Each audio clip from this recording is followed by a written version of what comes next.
Welcome to Strip Cover Lit. I'm Dalton Gentry, and I'm here today with a Quickie with John Green.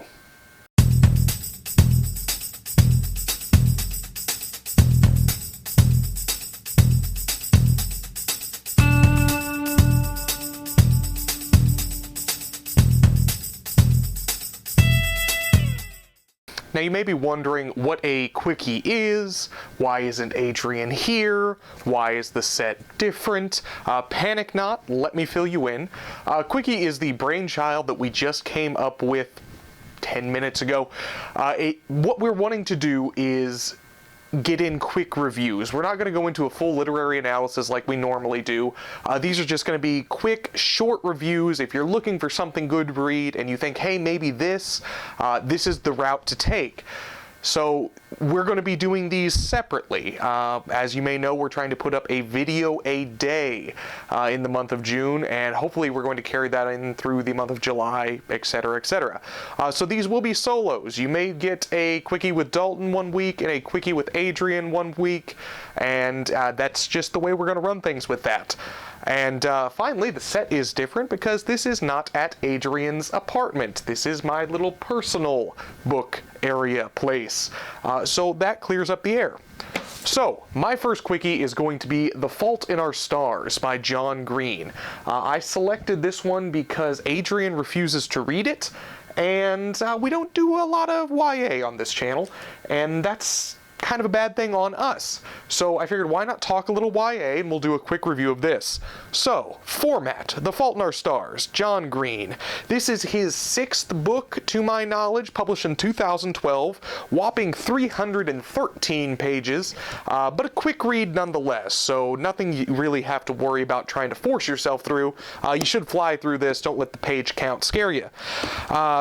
Quick rundown on this one. Essentially what you need to know: Hazel meets Augustus in her cancer support group. Her cancer support group is centered towards children with cancer. They fall in love. As awful as that concept is, not that, kids falling in love is an awful concept, but it's going to pull at your heartstrings, this one. So, I have 3 great quotes from this one. The first coming from page 20, very beginning of the novel. It's a metaphor, see? You put the killing thing right between your teeth, but you don't give it the power to do its killing.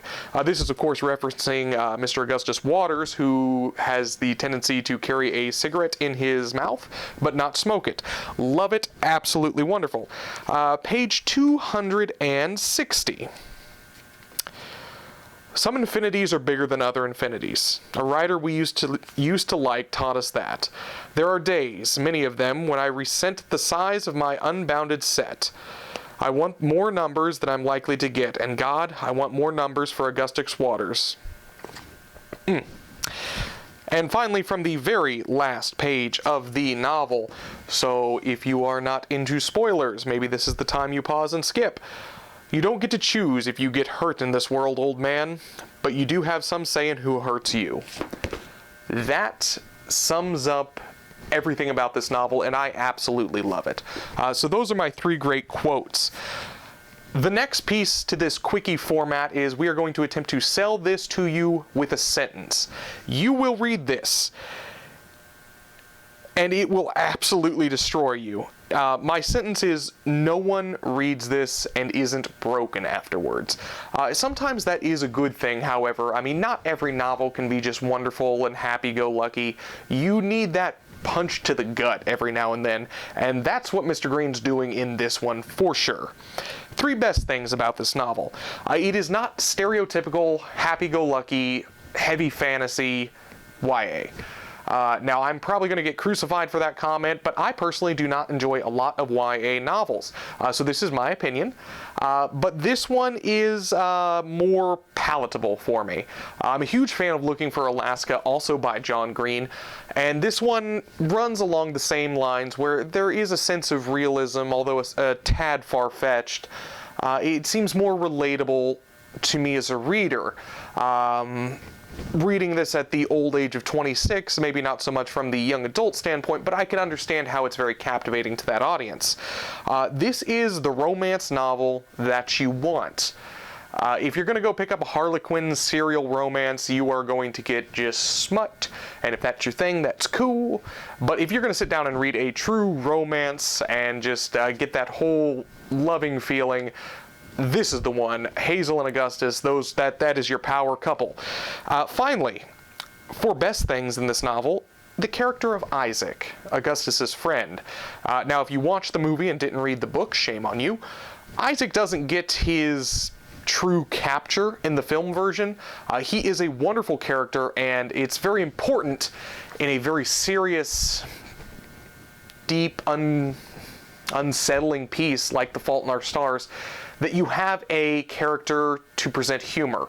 It really balances out the sadness, the negative aspects of the novel to have a character who can make you laugh when you're also hurt.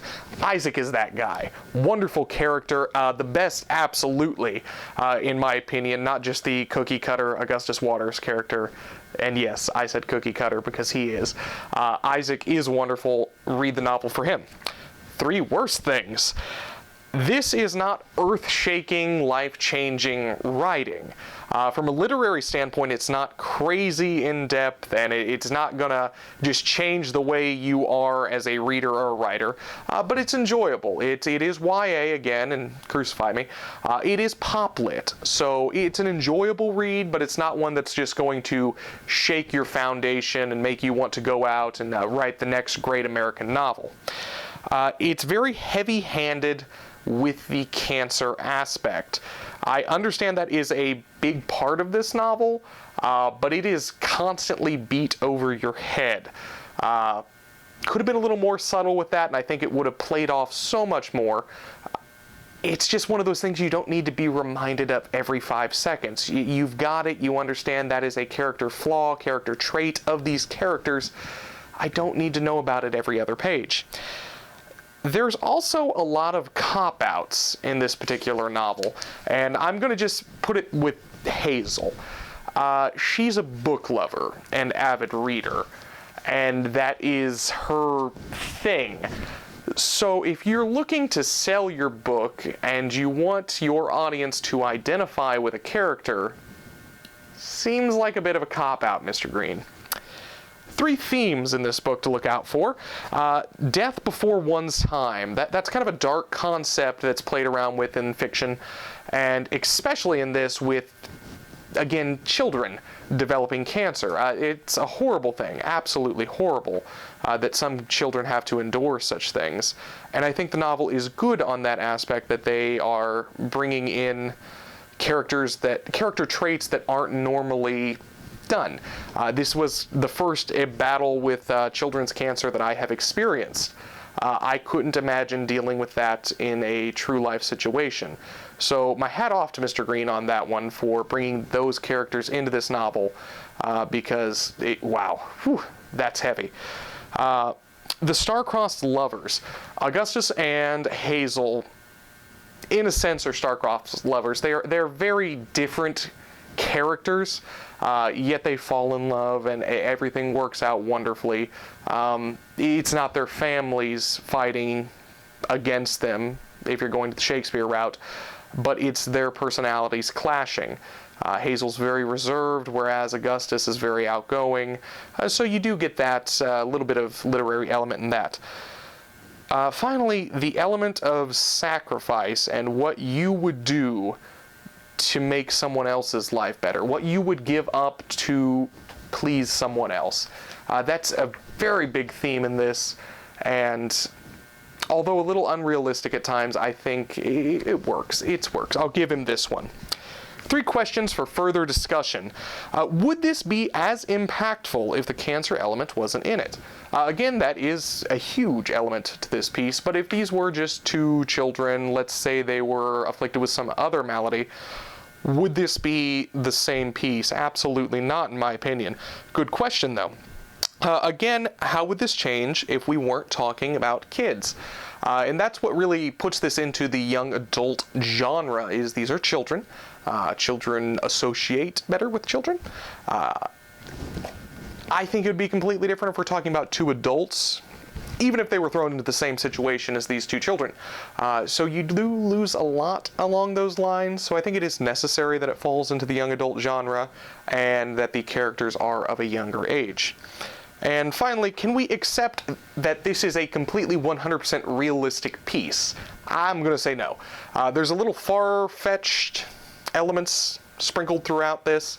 The whole Make-A-Wish Foundation thing, I enjoyed that touch, that's nice, but to just get up and go and disappear on a wonderful romantic trip through Europe, I'm not sure if I can buy into that one.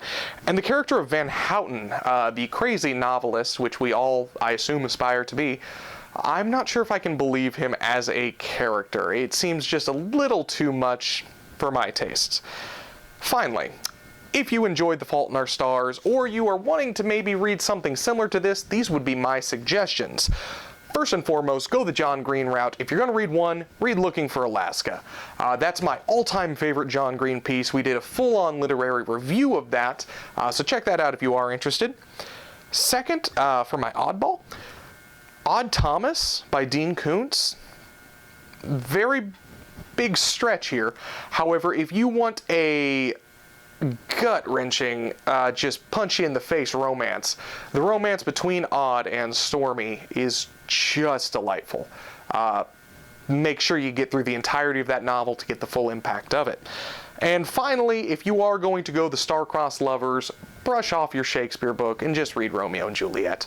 You're not going to get better than that. That's the classic Starcrossed Lovers, teenage angst, blah, blah, blah, blah, blah. So I would suggest going that route. So that's my review on The Fault in Our Stars by John Green. If you like this kind of thing, make sure you give us a subscribe down below and follow us on social media, on Facebook at StripCover, and Facebook at StripCoverLit, and on Twitter at StripCover. Like I said, this is going to be a weekly segment, so we're hoping to do some more things along this. I hope I didn't completely butcher it the first time around. It's very weird doing this alone. So next week, it could be me again. Next week, it could be Adrian with something that's not as wonderful as The Fault in Our Stars. But we will be doing this as a ongoing series. Let us know down below what you think of it, and we'll see you next time.